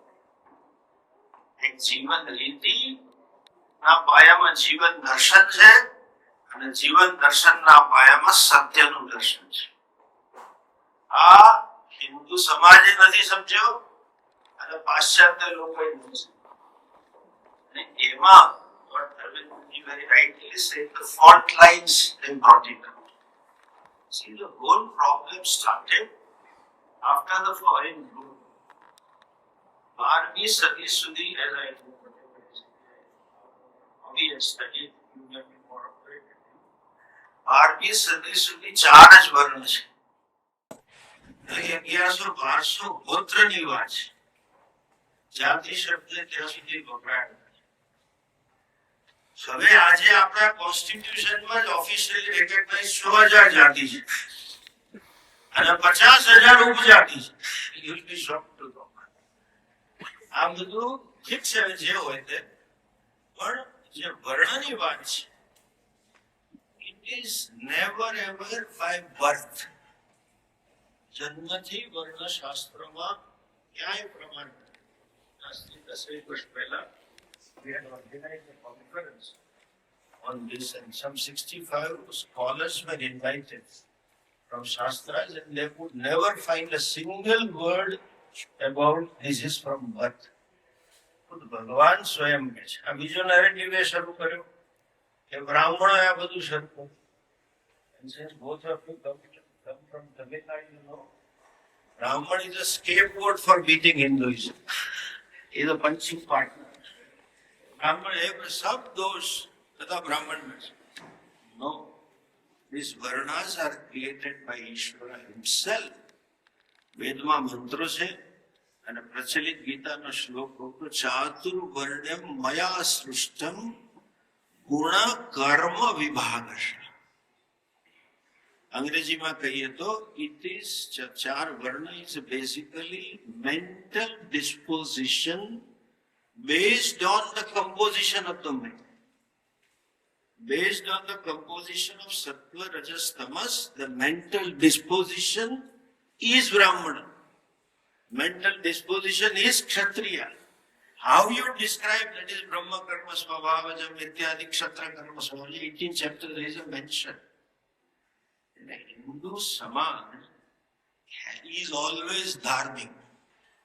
આ દેશમાં પ્રત્યેક હિન્દુ ધાર્મિક છે, માત્ર સરકાર સેક્યુલર છે ઓફિશિયલી. અને સેક્યુલરમાં એમાં જે બીજી સરકારો છે, ડીએમકે ના બધી લાલુજી સરકાર ભલે સેક્યુલર હોય, પણ જો બ્રિજ બાંધ્યો હોય કે રોડ બાંધ્યો હોય, મંત્રીશ્રી કાલે ઉદઘાટન કરવાના હોય, એન્જિનિયર આગલે દાડે પૂજા કરાવી લે છે. કમસે કમ એટલા માટે તો કરાવશે જ કે હું રિટાયર થઉં ત્યાં સુધી હરખો રહે. મેં કેટલા પૈસા કાઢા આ તૂટે નહીં એટલા માટે. So we are religious people by birth, and dharmic history is the Indian history is dharmic history. આવ્યું ક્યાંથી? these two aggressive religions. આ બે આક્રમક so-called સંપ્રદાય. They believe in exclusivity. કે અમારા સિવાય કોઈ નથી. અમારામાં આવશો તો જ તમે સ્વર્ગવાન છો. Our faith is the only faith. That is why Pujya Swamiji used the word aggressive religion. And somehow they have a license, so-called on a Good Friday business. God told them, I will come to save everybody. That the Good Friday message, you convert everybody, then Jesus will come to save you. I am much important. We are considered to be sinner. એ લોકો એવું માને છે કે માનવ જાત પાપી છે, જન્મજાત. તમે મા બાપ થઈ જન્મ લીધો એટલે you are a sinner, because original sin was done by Adam and Eve, and therefore everybody is sinner. This is vicarious liability in terms of law world. Nowhere in the world this will stand. Dawood ઇબ્રાહિમનો ભાઈ ઇન્ડિયામાં જ રહેતો હતો, કશું સરકાર કરી ના શકે. એની બહેને રહેતી હતી એટલે કશું કાકે લીગલી ગુનો નથી. દાઉદે ગુનો કર્યો તો એને સજા થાય, મેડમને ઈવે કર્યો તો ન્યા જાવ તો અમને શું કામ કહું છું? This thinking is like પેલી એક વાર્તા છે. એક માણસે વાંદરો પાડ્યો અને એને બધે વાંદરા લઈ જાય, આજકાલ કૂતરા લઈ જાય ને એવી રીતે. એક જણને મળવા ગઈ, he went to see one of his friend, a rich guy. The old house, you know, ponds and a fountain ને એવું બધું હતું. એ ફાઉન્ટનમાં ફિશ હતી બધી, માછલીઓ. એના વાંદરો ટ્રેન્ડ હતો અને કૂતરો અહીંયા રહે, આવું શું મળીને don't go to any mission. સારું, So વાંદરો ટેકતા એ જ એક પ્રશ્ન છે. But let us assume કે ત્યાં બેઠો તો અને પેલા બે પાછા આયા. પેલો 15 મિનિટ બાદ ફરી પાછો આવ્યો. એનો માલિકના મોઢામાંથી ચીઝ નીકળી. Hey, what did you do? ઓલા વાંદરાએ માછલીઓ કાઢી કાઢી બહાર કાઢી. વાંદરો says, I am saving the fishes. To come to save us is monkey business. Okay?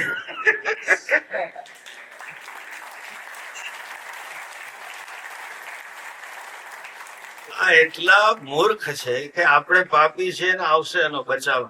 અલા કાકા અમે તો કહી છે we are telling નિત્ય શુદ્ધ બુદ્ધ મુક્તો છી. તો નિત્ય શુદ્ધ મુક્ત છે અને પાપીમાં પાપી હોય તોય તું મુક્ત છે. ચિદાનંદ રૂપ શિવો અમને બધોનો મુક્ત નો ગુરુ ને શિષ્ય. આપણી પાસે હવે ઇતિહાસમાં દાખલા છે. વાલ્મીકી જેવો લૂંટારો મહર્ષિ બની શકે. This is nonsense. બીજા આવીને નીકળી પડ્યા કે અમારા ભગવાને કહ્યું છે કે અમારામાં આવો નહીં તો તમે જન્નતમાં જશો. Double standard in values. Not to hurt is a universal value. એમની જાતિના ને મારે પાપ લાગે ને બીજાને મારવાનો ઈશ્વરે મેન્ડેટ આપે. You kill those who don't believe in you. હવે આ એક સૃષ્ટિનો નિયમ છે. જેને થોડી ખેતી કરી હશે અને ખબર હશે કોઈ પણ ઝાડને કે છોડને જમીનમાંથી કાઢવું હોય ને તો એના મૂળ ઢીલા કરવા પડે. ખૂબ પાણી પાય, કોસથી ખાડા કરે ને પછી uproot the tree. You have to loosen the roots and then replant. Same is a principle for conversion. They have to make us feel. આપણામાં એ હીનતાની ભાવના ઊભી કરવી પડે. તમારું સંસ્કૃતિ, તમારો ધર્મ સાવ નકામો છે. જેને આ લોકોએ શબ્દ વાપરો પેગેનિઝમ. તમારો બહુ જૂનવાણી છે અને વિકાસશીલ હોવું એટલે સૂટ પહેરવો, સિગરેટ પીવીને વિકાસ ને પ્રોગ્રેશનની નિશાની છે. That is why they found out something so called as fault line. I am sorry to say I don't agree with this word also. But they converted that line into fault line. There is no fault line. It is a perfect religion. Untouchability no issue, as I understand the history, Mughal પછી આવે છે. ત્યાં સુધી ક્યાંય mention નથી. મુસ્લિમો આવ્યા પછી ગાયને મારવા લાગ્યા અને ગાયનું માંસ ખાવા લાગ્યા. And those who started doing that, એ લોકોને અસ્પૃશ્ય સમાજે ગણવા માંડ્યા કે અધર્મ કરે છે. શરૂઆતમાં શર્માજીએ કહ્યું ને કે 3 એના કાસ્ટ કાઉઝ એન્ડ કરી. કાઉઝ એટલી બધી આપણા માટે ગૌમાતા અગત્યની હતી કે એનો મારે એને કાપીને ખાઈ અસ્પૃશ્ય થવા માંડ્યા. And that particular concept they exploited in terms of untouchability. No doubt, upon what Sharmaji and Aravindanji mentioned, વિશેષતા અરવિંદનજીએ કહ્યું, કોઈ પણ સમાજમાં, કોઈ પણ સિસ્ટમમાં કઈ પરિવર્તન લાવવું હોય ને તો એનો વિરોધ કરનારા નીકળે છે. There are always traditionalists and modern thinkers. There were always conservatives and progressives in a system. I'll tell you one simple example. I remember when I was just finishing my school, I was at Baroda. That time this pressure cooker had come. I was in 8th or 9th, pressure cooker. I still remember people telling that pressure cooker should not be used. Cooker phati jai na mari jawai. That TTK group had to spend millions of rupees to market the cooker, which is now the necessity. બીજો example આપો. એ સમયે SSC વખતે બરોડામાં gas pipeline આપી. First city in Gujarat get a gas pipeline. 5 રૂપિયાનું ભાડું હતું આખા મહિનાનું. Just 5 rupees. And a family of 8 માટે 5 રૂપિયા હતા. 8 plus 12, 16 માટે 10 રૂપિયા હતા. એ જેમ તમને તો આજના છોકરાને એ પ્રશ્ન છે, 8નું કુટુંબ હોય સ્વામીજી? પણ એટલે કોઈ ગેસ પાઇપલાઇન નહોતું લેતું. કેમ? ઘરમાં ગેસ હોય, આગ લાગે. 1.5 વર્ષ સુધી કોઈ લીધી નહીં. પછી ભાવ ઘટાડે, 4 રૂપિયા કરે. અને 3 વર્ષ પછી 2 વર્ષ પછી એવી સ્થિતિ આવી હતી કે રસોડામાં આખી રાત શિયાળામાં ગેસ ચાલુ રાખે, એમ ગરમ થાય ને ઘર. Resistance, sheer resistance. The forms are given with a vision. The form about this, like charkho kanto badai. I am sorry to say this openly. Once I had made a mistake and I was barred from Gandhi and ashrams in Rajkot.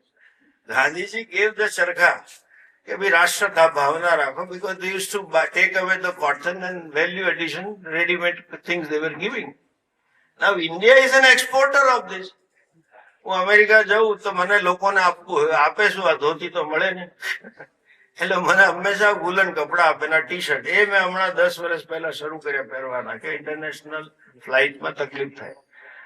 તો એક વાર બહુ સરસ smooth T-shirt મેં જોયા, મેં કહું આ લઈ લેજો, આ મોકલે એને. અહીંયા એને જોયું તો લેબલ હતું made in India. But the charkho is a prastut today. Atmanirbhar Bharat is a different model you have to accept. સમાજમાં રેઝિસ્ટન્સ હોય ને, somehow this untouchability આવી ગઈ અને એને દૂર કરવા માટેના એવા લોકો પણ રહ્યા, જેના આવા દાખલા છે કે જે આ ફલાણા જાતિના હતા ને એને ના પાડીને છતાં એને આ કર્યું, આનું આમ થયું. It always is possible. Understand. There was division of labor. વર્ણ શું હતું એ જરાક સ્પષ્ટ રીતે સમજો. There was division of labor, but the goal was same for everybody. The way of life, the ashrama was same for everybody. Brahmacharya, grahastha, vanaprastha, sannyas, that is moksha. એમાં આવું નથી લખ્યું કે બ્રાહ્મણ માટે જ બ્રહ્મચર્ય, ગ્રહસ્થ, વાનપ્રસ્થ, મોક્ષા, ક્ષત્રિય માટે આ 2, પેલા માટે આ 2. Everybody was qualified for everything. That's all it is. It is not by birth. It is depending upon the mental quality. And I can prove even these 4 varnas exist today across the world. અને આપણે ગુજરાતીમાં કહીએ ને કે ડાહી ગાંડી સાસરે ને જઈને ડાહીને સલાહ આપે. And since they had a government, they created a narrative about us. બાકી એ લોકોના પાપ તમે જુઓ ને, ખાસ કરીને ગુલામી પ્રથાના. You better, if you have a chance, then go to Pennsylvania. There is a town called Gettysburg. And there was a battle of Gettysburg. આજથી 130-40 વર્ષ પહેલા. ત્યાર પછી ગુલામી પ્રથા નાશ પામવાનું શરૂ થયું. And then that the famous statement of Abraham Lincoln, democracy is for the people, of the people and by the people, was spoken by him. When there was a service after the battle, 60,000 warriors had died. And on another 12th day he was killed. ત્યાં જે photographs ને જે એ લોકોએ બધાએ અત્યાચારો કર્યા છે આપણાથી 1000 ગણા છે. Since they had a government, they created a narrative and we became defensive. હા, એ સમાજમાં પરવર્ઝન આવે, like the law of science, law of entropy છે વિજ્ઞાનનો નિયમ. વ્યવસ્થા અવ્યવસ્થા તરફ જાય જ. એટલા જ માટે ક્ષત્રિય અને બ્રાહ્મણો વિચારશીલ વર્ગ અને શાસક વર્ગની જરૂર છે કે અવ્યવસ્થાને પાછી વ્યવસ્થા મૂકે. It's a simple law. We don't need to be defensive about it, and we should be happy what we are. Anyway, this social history ma, they have created such narratives જેથી કરીને આપણને આપણા પ્રત્યે હીનતાનો ભાવ ઉભો થાય. So much so, I remember, હું પોતે ગુજરાતી માધ્યમનો ભણેલો માણસ. મને SSC માં હું 8મા ધોરણમાં ABCD ભણેલો. મને હજુ યાદ આવે છે અને મને શરમ આવે છે કહેતા. 8th standard I used to sing ABCDEFG and I used to feel proud કે મને અંગ્રેજી આવડી ગયું. Then મારા પ્રારબ્ધ એવા હતા કે I went to a teacher when we had to study in English. He happened to be the person from South and never learned Hindi. So by 4 years time my thinking started in English. I used to think in English and then speak. પછી શું થયું કે હું રાજકોટ ગયો, આ જો આપણી પછાતતાનું માનસિકતાનું કારણ. સ્વામીજી ગ્રેટ છે, ફટાફટ અંગ્રેજી બોલે. લ્યો અલા કાકા, અમેરિકામાં બાથરૂમ સાફ કરનારે અંગ્રેજી બોલે. એકદમ ગ્રેટ. પણ that attitude of lowness આપણા વિશે હીનતાનો ભાવ ઉભો કર્યો છે અને આ આનંદ છે. બીજો નેરેટિવ આપણે એ જ ભણી ભણીને મોટા થયા કે Magna Carta declaration, so England is a mother of democracy. Again same point, આપણે શાસ્ત્ર જોતા નથી. Democracy was there at Ramayana time. ભગવાન રામને જયારે યુવરાજ પદ આપવું હતું, દશરથ રાજા, please open up Valmiki Ramayana, see the chapter. Yuvraj Pad, when he wanted to give him, he called the assembly and asked who should be made Yuvraj. And they all said Rama. No, the Brahma, all Varnas, all businessmen, everybody. And then he again asked, why? Why do you justify Rama? It is not unilateral order by the king. Even Mahabharata has democratic approach. But we grew up by this narrative that England is a mother of democracy. And I am happy that Narendra Bhai tried to change that narrative in G20. He wrote, India, the mother of democracy.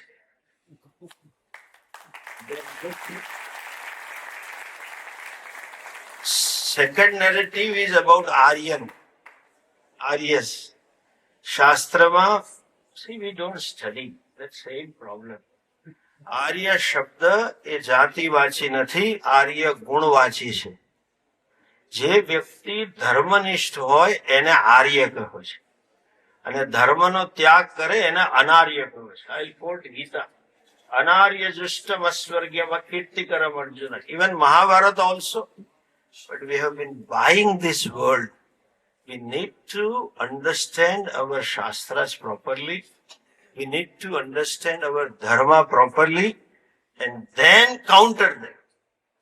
Then it makes sense. And આજે પણ when they are helpless in India, what Aravindanji expressed is plain, that caste issue has gone to California and all other places. I know they had to pass a law, but this is because they are helpless in India.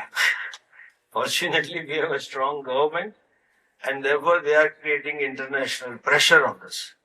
They are trying to pass certain laws and all that, but we countered. There are some people, Hindu groups, who fought it out, and it was said if nothing is available, now they work through the shoulder of Jews about swastika. They have started last 2-3 years ago. But last, not the least, to these young students, I have to tell you, હવે જમીન માટેના ઝઘડા નથી. 21મી સદીમાં બે નવા યુદ્ધ શરૂ થયા છે. એક ઇકોનોમિક વોર્સ, પોતાની કંપનીના પ્રોડક્ટના વોર છે. એને આ લોકોએ રૂપકડું નામ આપ્યું, ટેક ઓવર, મર્જર. એટલે આટલો એનો અર્થ આટલો જ છે કે મોટી માછલી નાની માછલીને ખાઈ ગઈ. અને બીજા વોર છે કલ્ચરલ એન્ડ રિલિજિયસ વોર. શાસ્ત્રની દેશની સરહદની રક્ષા સરકાર કરશે, but when we have to protect the religious and culture, each Hindu needs to become a soldier for this war. We have to get up.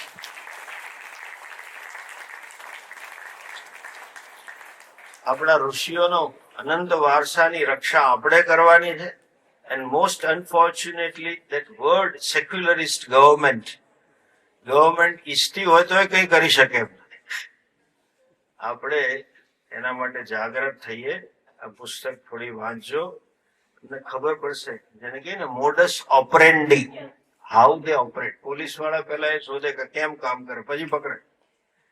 તમને એ ખબર નહીં હોય કે પોલીસ વાળાને ખિસ્સો કઈ રીતે કપાવ્યું એના પરથી ખબર પડે કે આ કાંજીન કામ છે. I have experienced this. ફલાણાનું બસ સ્ટેન્ડ પરથી પાકીટ લીધા તો પેલા રમલાન બોલી જાય, ચલાય પાકીટ આપી દે. એટલે આપણે થોડું સમય કાઢીને આપણા દેશને સમજવા માટે, આપણી સંસ્કૃતિને સમજવા માટે અને આપણા ધર્મને સમજવા માટે સમય કાઢી અને એના માટે યોદ્ધા બનીએ એવી અપેક્ષા સાથે અરવિંદનજીને this just, I would say, labor of love. He just loves the country. He just loves the culture. He loves Dharma. And therefore, he has been doing all that. We pray that his love grows more and more and he comes out with such more informative and authentic books. It is one thing to talk emotionally in academia, it is another thing to prove it with documentation. અને ભંડારીજીને પણ ખૂબ અભિનંદન કે આવાને પ્રોત્સાહન આપીને આવા કાર્યક્રમો તમે કરાવો છો. And of course, Jayanti madam, I know how busy she is, and she is gifted, by the way. Her parentage, her mothers and all were great scholars of Sanskrit and Shastra. And she proved herself to be worthy of that heritage. All along I know her, and nice to know that she has the time to be here. Thank you for all of you.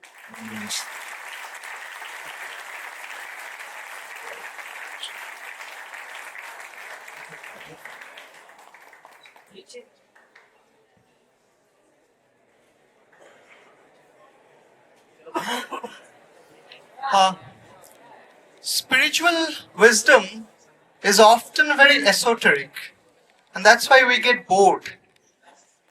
But when we have an enlightened teacher like Swamiji, who is also very humorous, even spiritual wisdom and teaching becomes entertaining.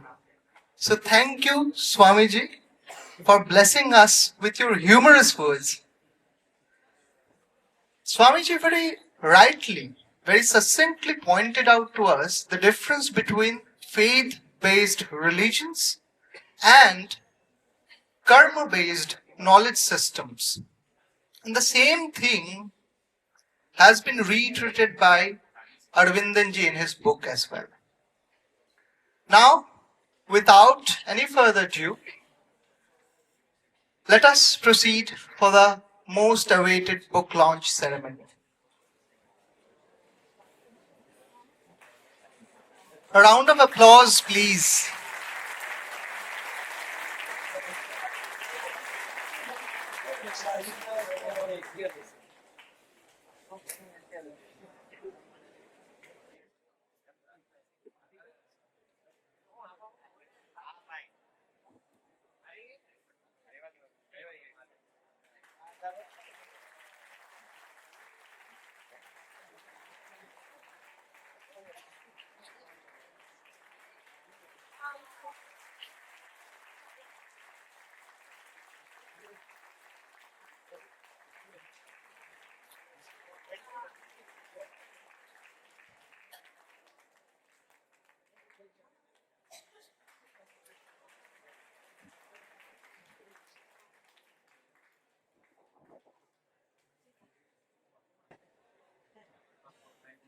We also had the question and answer session after this, but due to the shortage of time, we are bound to curtail it.